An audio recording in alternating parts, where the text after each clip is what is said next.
In today's video, we're discussing some NHL trade rumors involving the Pittsburgh Penguins, Calgary Flames, and the Buffalo Sabres. Plus, we also have a significant injury to an important member of the New York Islanders blue line. We'll discuss all the latest news coming up next.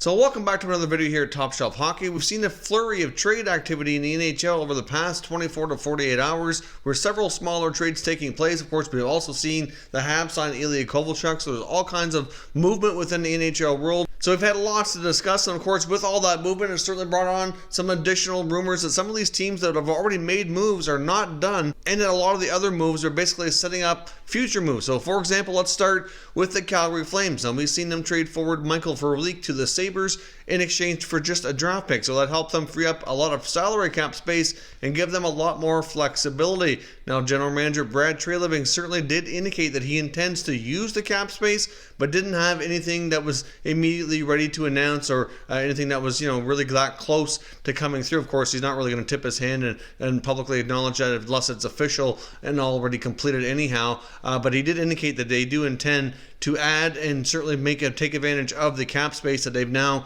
accumulated here with the Verleek trade taking place. So who might they target and what could they do here with this additional space? I also wouldn't rule out the possibility that other roster players being moved as part of any additional trades as well. I mean, Verleek was a player that's been mentioned in trade rumors really since the last summer. Mark Jankowski's really had a really not so good season this year. He's really fallen out of favor. His production has fallen off the map here. So he's a player that could certainly be benefited from a fresh start and a move somewhere else. There's been talk about maybe moving a defenseman between Brody or Hamonic. Of course, both need new contracts, and it's likely that they might not both be back. And of course, there's even backup goaltender Cam Talbot, who signed a one-year contract. His name has been out there a little bit as well. So where would the Flames look to go? I personally think that the forward position's the most likely spot that Treliving tries to upgrade. They very well could hang on to Brody or Hamonic or both as potential owned rentals, maybe even re-sign one of them in the offseason. It's really hard to say what their blue line will look like next year, but I wouldn't rule out that possibility. And it's not that often we see goalies traded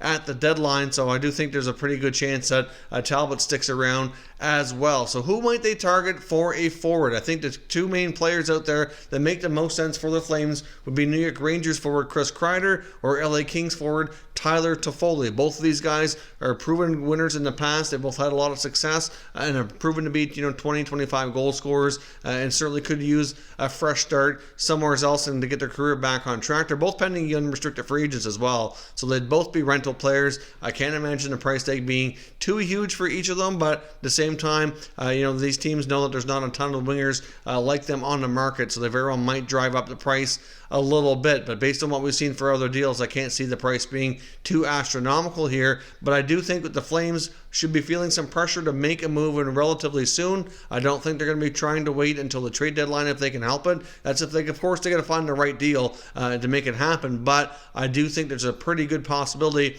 between Arizona making the move to acquire Taylor Hall. We've seen the Vancouver Canucks be on quite a hot streak right now. I believe they've won, I think it's 6 in a row. Vegas has been doing very well lately. The Edmonton Oilers are still hanging around, are still in the conversation as well. And that's a lot of teams for very few playoff spots, considering how strong the Central Division is. You might have to get into the top 3 in the Pacific to guarantee yourself a playoff spot. It's not really sure with so many games left on the schedule here. And I think the Flames are a team who really should be doing better than what they are and kind of feel that pressure to do something to make an upgrade here. It makes a lot of sense for him to try to make that kind of move. Now, another team feeling some pressure right now likely is the Buffalo Sabres. Of course, they got off to a hot start. That's the second year in a row that they've had a really solid start in the first 10 games and then slowly just kind of fallen off the map. And now they find themselves quite a ways back from the wild card spots that are sitting way down in the standings. So certainly something has to give here with Buffalo. They've had numerous players ask for a trade. They've had a number of defensemen on the trade block for some time. We've finally seen one move with Scandella being traded to the Montreal Canadiens. Then, of course, the Habs also signed Ilya Kovalchuk. Now, it's kind of interesting as well because the Habs and Sabres are in similar situations in the standings, and they're trying to catch up to their rivals in the Atlantic, like the Maple Leafs, the Lightning, and even the Florida Panthers. I think the Bruins might be just too far ahead of all of them for any of them to catch up, but there is, a possibility with a hot streak that maybe they could catch one of those other teams and get more into the conversation for a potential wildcard spot at the very least. But it's going to take lots of winning. They need to get a streak together, and they need to do it quickly here before they run out of time yet again, and the ever-rebuilding Buffalo Sabres could end up missing the playoffs here and end up in the lottery one more time as well, which is really unfortunate considering everything that they've done here in the last few years. But a lot of the moves just have not worked out, and this team really doesn't seem to be a whole lot further ahead. Now, it's been known for some time that general manager Jason Botterill was looking to make acquisitions for multiple forwards, and he did acquire one with Michael Frolik, but he's certainly not that game breaker, not that game-changing top six forward that they were looking for and certainly could use in their lineup.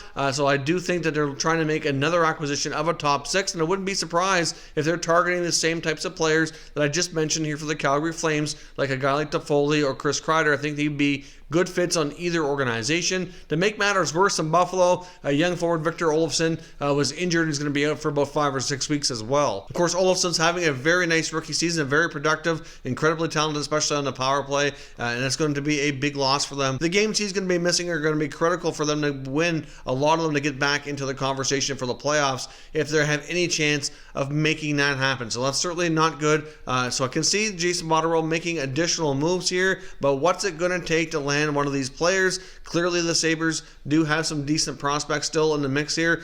Some of them are struggling to get themselves situated. We saw Casey Middlestat really stall in his development as well. It's a prime example there. So I'm not really sure what Jason Botterill would give up, but it makes sense that they, along with the Flames, would really feel the pressure right now to make an acquisition in the top six, and that Kreider and Toffoli both make the most sense here for them to make the acquisition. Now, I also wanted to take a quick look here at the Pittsburgh Penguins. Of course, they're a team that's been battling a ton of injuries this year, facing lots of adversity, which is certainly no stranger to them this year. But of course, losing Jake Guentzel for the remainder of the season is also a big blow, probably the biggest blow this team has suffered all year in terms of injuries. I guess one thing that's kind of positive is Sidney Crosby should be back soon. He's been practicing with the team again, and he should be returning to the lineup very shortly, according to what I've seen on Twitter here today.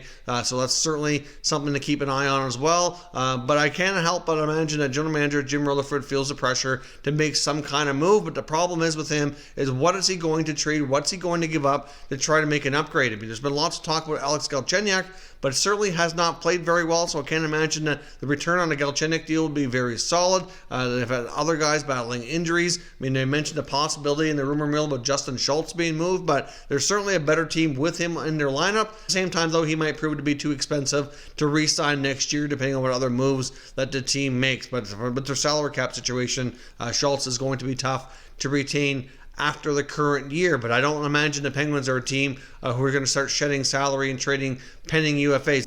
That is not their style. They're a team that's going to go for it as long as Crosby and Malkin are still young enough and healthy enough and being able to put up the production to keep the team in contention. So that does not make sense for them to make that kind of move. And they really only have a handful of prospects that really seem to have potentially bright futures. And I would probably include defenseman Kalen Addison in that conversation, who's playing with Team Canada at the World Juniors right now. By the looks of things, he appears to be a really solid-looking prospect and could make the jump to the NHL over the next 1 or 2 seasons. Of course, they've also got Samuel Poulin as well, playing in the Quebec League. He was, in contention for a spot on Team Canada, but did end up not making the team. But he's still having a really solid year in junior as well. So I can't imagine either of those picks would be players that they'd want to include in a trade. I mean, they do have Pierre-Olivier Joseph as well, who's a former first-round pick of the Coyotes, who also came over with Galchenyuk in that trade. So that's a possibility that maybe they would consider moving him, but not really sure what his value would be. So I do think Rutherford's going to be in tough for what he can move in order to bring in the necessary player to try to replace anything of what's missing on that roster right now. But I don't think anything out there is going to come close to replacing what they received out of Jake Guentzel. Guentzel's really been on pace for another career season here. So I guess let me know what you think the Penguins are going to do. What might they actually try to trade in order to bring in another top six forward to really bolster that lineup to replace some of the injuries that have really taken their toll on his team? Now, as I mentioned as well, the Islanders have suffered a big blow to their blue line. Defenseman Adam Pelech is out for the season with an Achilles tendon injury as a freak accident that happened during a warm-ups the other night. It's certainly not a good sign at all, but those types of injuries do take a long time to recover from, and it's definitely safe to say he will not be back this season. Usually 6 months is like a minimum, depending on how bad the tear was. Sometimes it could be longer than that as well. It just really depends. But I do think if all goes well with surgery and everything, that he should be able to recover and be okay for next season. But of course, he's been playing a really big role in that blue line paired with Ryan Pelech. They've been a very important D pair for the Islanders back there. So it's really hard to say what kind of impact this is going to have. They have recalled Sebastian Aho, who has played relatively well during his call-ups in the past. So we'll see what he can do. But I can't help but wonder here as well if maybe the Islanders might consider shopping for a defenseman as well. But in the past, we haven't seen Lou Lamoriello really add too much to this Islanders franchise. They went into last year's playoffs without really any extra help. So be curious to see if Lou takes any kind of a different approach this year. Certainly the expectations haven't gone down. Last year they were a little bit of a Cinderella story after losing John Tavares, having such a strong regular season. They go into the playoffs, they win a round, they were very much exceeding expectations for a big chunk of the year. But now this year they continued on with the same types of results. Now the expectations are higher, so I guess we'll see if they take a different approach entering the playoffs. So of course, as always, we'll know what your thoughts and opinions are on all the news items discussed here today. So let me know what your thoughts are down in the comments, and we'll continue the conversation. If you're new to the channel, consider subscribing and turning on your notifications so you don't miss any future content. And give this video a thumbs up if you enjoyed it as well. I'd appreciate it if you did. As always, thank you for watching, and I will catch you next time.